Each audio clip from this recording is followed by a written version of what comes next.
அல்லேலூயா அல்லேலூயா. நான் உன்னை தெரிந்து கொண்டேன், நான் உன்னை நடத்தி செல்வேன். அல்லேலூயா அல்லேலூயா அல்லேலூயா அல்லேலூயா அல்லேலூயா அல்லேலூயா. எழும்பி எழும்பி நீ பிரகாசி, கர்த்தரின் வல்லமை உனக்கு உண்டு. அல்லேலூயா நீ பாடு அதிசய தேவனை நீ நாடு. ஆமென் சொல்லுங்க. உங்களை நான் விசாரிக்கலாமா சிஸ்டர்? விசாரணை கடுமையாக இருக்கும், விசாரிக்கலாமா? அங்கே பார்த்து இல்லைங்க, விசாரிக்கலாமா? விசாரிக்கலாமான்னு கடுமையாக விசாரித்தால் என்னை திட்டிட்டு போக மாட்டீங்களே? எவ்வளோ கோட்டர் அடிப்பீங்க? ஐயா நான் உண்மையாக சொல்கிறேன், ஒரு நாளைக்கு காலையில் கட்டிங், மத்தியானம் கட்டிங், நைட்டு. காலையில் கட்டிங், மத்தியானம் கட்டிங், நைட்டு அந்த குளிர் ஜுரம் மாதிரி எனக்கு சீதளம் மாதிரி ஆகும் ஐயா. அது சாப்பிட்டாவே கொஞ்சம் சூடாயிடுச்சுன்னா உடம்பு ஒன்றும் ஆகுது. அதுக்காகவே அதே பயக்கத்துக்கு வந்துருச்சு. சரி சிஸ்டர், முடியல ஐயா. சிஸ்டர் சூடு தானே, நெருப்பு வச்சா சூடு வருமே. சாராயம் குடிச்சா சூடு வரும்னு சொல்லுகிற சகோதரி இவங்க தான். சிவகுமார் திட்டமாட்டிங்களே என்ன? எனக்கு இன்னைக்கு விடுதலை கொடுக்க போகிறார், அதனால தான் பிடிச்சி நிறுத்தியிருக்கேன். இல்லையா? அப்போ கட்டிங்னா எவ்வளோ அளவு? எவ்வளவு அவங்க மறந்து போச்சு. அதனால் இல்லைங்க, கட்டிங்னா எவ்வளோ? அது ஒரு பாட்டிலா, ஒரு கோட்டரா? பாதி தான். பாதி தானே? ஒரு பாட்டில் முன்னாடி வாங்க. இன்னும் ஒரு ஸ்திரீகளை இனி தமிழ்நாட்டில் குடிக்க கூடாது, சரியா? எத்தனை காலமாக குடிக்கிறீங்க? இப்போ வந்து ஒரு 3-4 வருஷம். 3-4 மாதமா? 4 வருஷமா. பாப்பா பிறந்தது சாமுவேல் பிறந்தது. சாமுவேல் எங்க தூங்குறானா? அப்போ சாமுவேலுக்கு தாய் குடிக்கிறா. கையை தட்டுங்க. இது அவமானம் இல்லை சிஸ்டர், விசாரணை. யோபு 10:5 ஒன்று வாசிங்க வைப்பான். யோபு 10:5.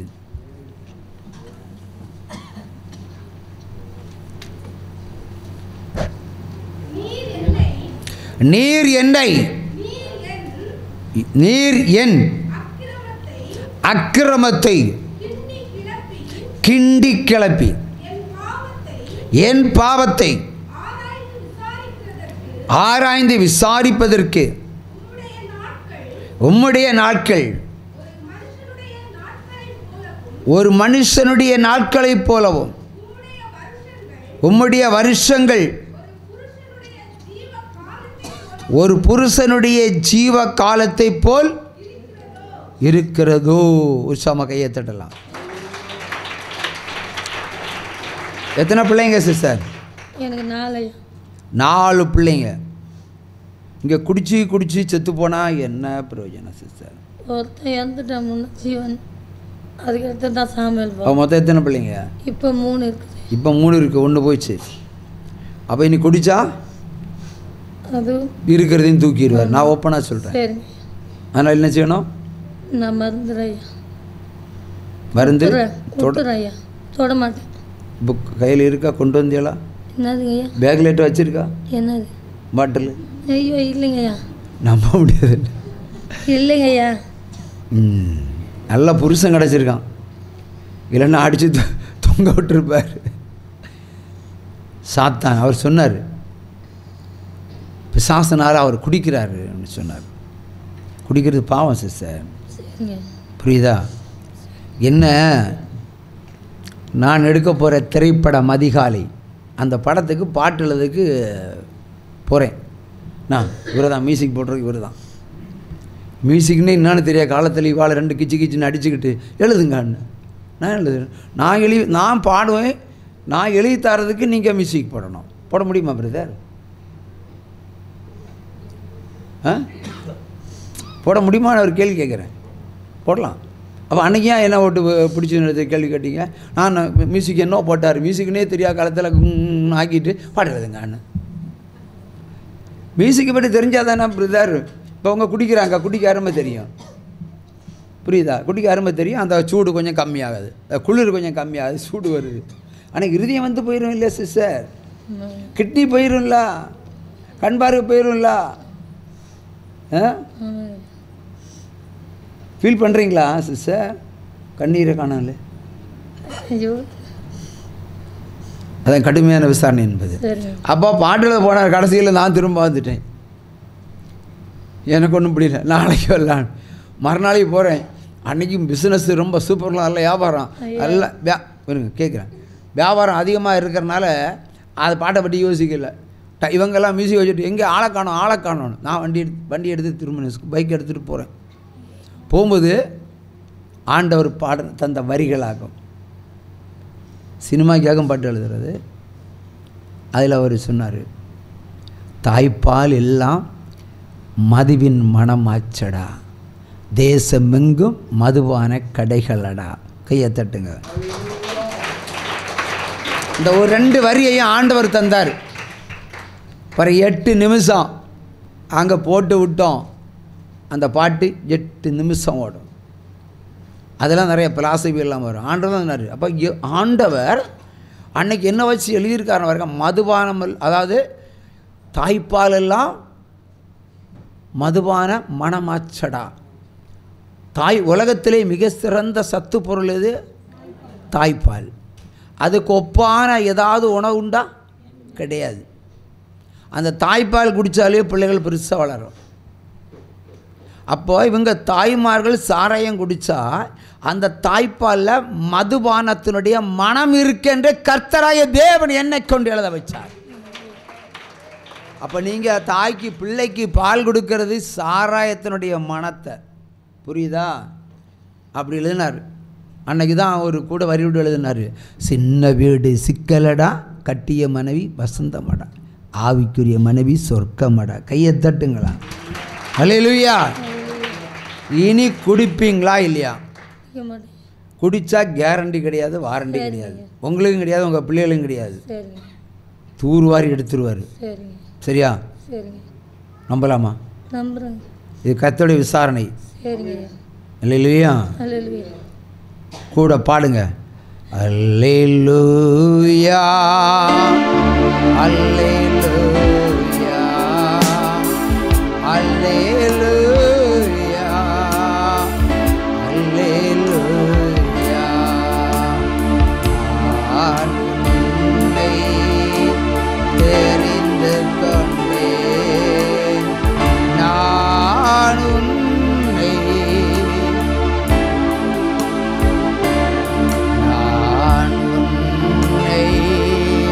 தெரிந்து கொண்டேன், நான் உன்னை நடத்தி செல்வேன். களி கூறு கர்த்தர் புதியன செய்திடுவார், கர்த்தர் புதியன செய்திடுவார். அல்லேலூயா அல்லேலூயா அல்லேலூயா அல்லேலூயா அல்லேலூயா.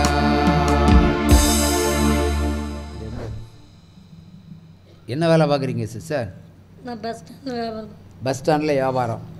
பஸ் ஸ்டாண்டில் என்ன வியாபாரம் செய்கிறீங்க? வளையல் வியாபாரம். வளையல் வியாபாரம். உங்கள் கையில் வளைய காணோம்? நான் கண்ணாடி வளையல் அவ்வளோ விரும்பி போடுறதில்ல. இப்போ தங்க வளையல் போட்டுருவோமா? தங்க வளையல் இல்லையா, கேரண்டி. இது கேரண்டி வளையலாம். சரி, தங்க வளையலே போட்டுருவோம். கண்ணாடி வளையல் விற்கிறவங்களுடைய கரங்களில் இனி தங்க வளையல்கள் இருக்கும் என்று கர்த்தராகிய தேவன் வரைக்கிறார். அதான் போனஸ். அல்லேலூயா. ரோட்டோரம் பிளாட்ஃபார்மில் தொழில் செய்கிற உங்களுக்கு, உங்களையும் உங்கள் ஜாதிகளையும் கர்த்தர் உயர் அடைக்கலத்தில் வைத்து காக்கப் போகிறார், ஆசீர்வதிக்கப் போகிறார். உன்னை பிடித்திருக்கிற குளிராவே, ஜரத்தின் ஆவே, இயேசு கிறிஸ்து நாமத்தில் பிடித்து கட்டுகிறேன், சொஸ்தமாகிறாய்.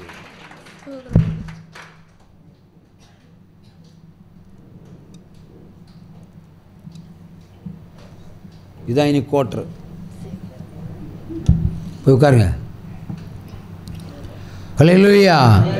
அப்பா பிதாவே, அன்பான தேவா, அருமை இரட்சகரே, ஆவியானவரே, என்னப்பா பிதாவே, அன்பான தேவா, அருமை இரட்சகரே, ஆவியானவரே.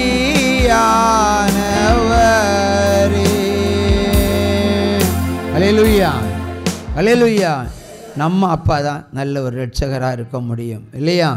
இயேசு தான் நமக்கு நல்ல இரட்சகர். நீங்கள் பாவிகளாய் இருப்பது முக்கியமல்ல, இனி மனந்திருந்தி வாழ்வது தான் முக்கியம். அல்லேலூயா, அல்லேலூயா.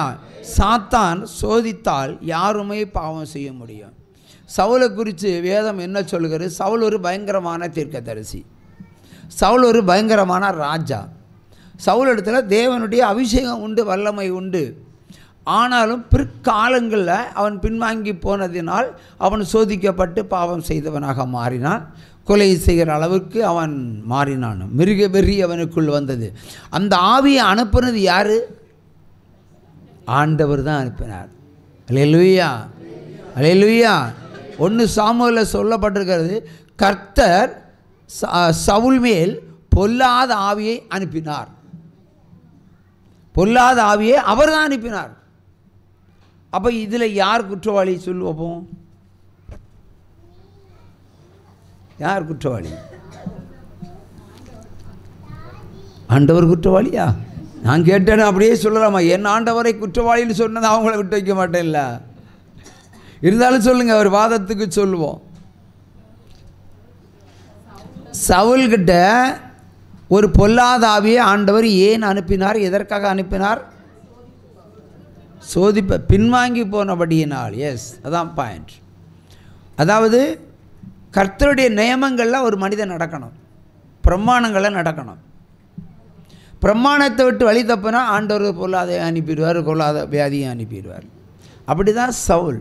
அவரே தெரிந்து கொண்டார். சவுலை தெரிந்து கொண்டதே அவர் தான். வேதத்தில் முதல் ராஜா, ஃபஸ்ட்டு கிங். அதுக்கு முன்னாடி ராஜாவே கிடையாது. அப்படிப்பட்டவர் தான் தெரிந்து கொண்டவனையே அடித்தார் பாருங்க. ஏன்? பின்வாங்கி போனபடியினால். ஆகவே கிறிஸ்தவர்கள் பின்வாங்கி போகக்கூடாது. என்ன கேட்டால் பச்சைக்கு சொல்கிறேன், பாவம் செய்தாலும் பின்வாங்கி போகாதீங்க. அதுக்காக பாவம் செய்ய போகாதீங்க, அதுக்கு வேற தண்டனை. என்னென்னா, பாவத்தை விட கடுமையாக பின்வாங்கி போகிறவங்க மேலே தான் ஆண்டவர் கோபம் அதிகம்னு சொல்கிறேன். அதான் அந்த பாயிண்ட். பின்வாங்கி போனாலே அவருக்கு பயங்கர கோபம் வரும். சங்கீதம் 73:27 சொல்லுகிறது பார்ப்போம். சர்வநாசமும் வரும்னு சொல்லப்படுகிறது. எரேமியா 4:20 சர்வநாசம் உண்டாயிருக்குன்னு சொல்லியார். பின்வாங்கி போகாதீங்க. இப்போ ஒரு புறஜாதியில் உள்ள ஒரு மகள், ஒரு சகோதரன் பின்வாங்கி போனால் இட் இஸ் கேஷுவல். நம்ம பிறப்பாலே கிறிஸ்தவர்களாக இருப்போம் இல்லையா? பின்வாங்கி போகக்கூடாது. இல்லைன்னா வளர்ப்பால் கிறிஸ்தவர்களாக இருப்போம், பின்வாங்கி போகக்கூடாது. இல்லை என்றால் நம்ம ரட்சிக்கப்பட்டு வேறு மதத்திலேருந்து ரட்சிக்கப்பட்டவர்கள் பின்வாங்கி போகக்கூடாது. இப்போ நிறைய பின்வாங்கி போனவர்கள்லாம் என்ன பண்ணுவாங்க? ஆண்களெல்லாம் குடிப்பாங்க, ஆண்களெல்லாம் குடிப்பாங்க, ஞானஸ்தானம் எடுத்திருப்பாங்க, ஆனால் குடிப்பாங்க. அப்போ என்ன அர்த்தம் இதுக்கு? பின்வாங்கி போனால் குடிக்கிற ஆவியை ஆண்டவர் அனுப்பியிருக்காருன்னு. அவன் குடிக்கல, கொன்னா குடிக்க வச்சிருக்கிறாருன்னு அர்த்தம். உற்சாகமாக கையை தட்டுங்க. விபச்சாரம் செய்தால் நீ விபச்சாரம் பண்ணலை, எந்த ஆம்பளையும் விபச்சாரம் பண்ண மாட்டான் தெரியுமா? கையை தட்டுங்க. ஆம்பளைங்களை சல்யூட். அடுத்து எந்த பொம்பளையும் விபச்சாரம் பண்ண மாட்டான், அதுக்கு ஒரு சல்யூட் அடிங்க. யாருமே பாவத்தை விரும்புகிறது இல்லை,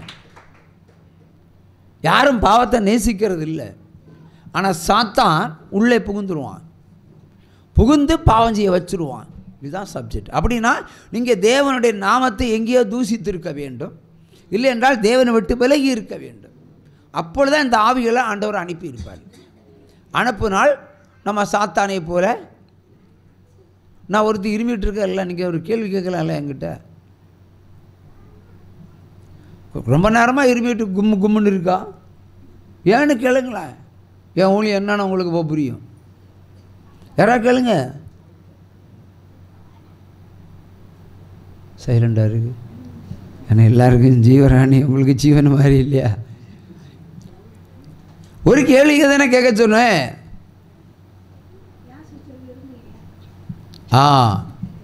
ஏன் சிஸ்டர் இருமுறீங்கன்னு கேள்வி வந்தது. அதுக்கு பதில் சொல்லு. சொல்லு. Answer me. எப்படி? மாத்திரை போட சொன்ன நேரத்தில் மாத்திரை போடலை. நானே ஒரு டாக்டர், நானே யாரும் ஆஸ்பத்திரிக்கு அனுப்ப மாட்டேன். சரியா? ஆனால் சில ஆலோசனை, கர்த்தருடைய ஆலோசனை, அதாவது அந்தி கிறிஸ்து என்ன பண்ணுவான், தேவனுடைய வார்த்தையை அடிக்கடி பின்பற்றாதபடிக்கு அவன் தூஷணங்கள் எல்லாம் சொல்லுவான். என் பொண்டாடியும் அப்படி தான். அடிக்கடி அது ஆண்டு மேலே உள்ள பற்றுதல், அது ஒரு விஷயம். இப்போது போன வாரம் இங்கேருந்து ஈரோடுக்கு போகிறான். போனதுமே ஜுரம். அப்போ நான் ஒரு மாத்திரையை சொல்கிறேன் அவளுக்கு, இந்த மாத்திரை வாங்கி சாப்பிட்டு சரியாக போயிடும். மாத்திரை வாங்கி சரியாக போடு சரியாக போயிடும். நான் மாத்திரை சாப்பிட மாட்டேன். ஜுரம் வந்து விட்டது, குளிர் வந்து விட்டது. நல்ல வேளை கோட்டர் வாங்கி அடிக்கல இவா. இல்லை குளிருக்கு கோட்டர் வாங்கி அடிக்கலை. இப்போ சொல்கிறேன் ஜெபம் பண்ணுங்கன்னு. நான் சொன்னேன் ஜெபம் பண்ண மாட்டேன்னு சொன்னேன். எனக்கு பொண்டாட்டியும் ஒன்று தான், பிள்ளைகள் ஒன்று தான். கீழ்ப்படிந்தால் மட்டும்தான் நீங்கள் எனக்கு பிள்ளைங்க, இல்லைன்னா நான் ஜெபம் பண்ண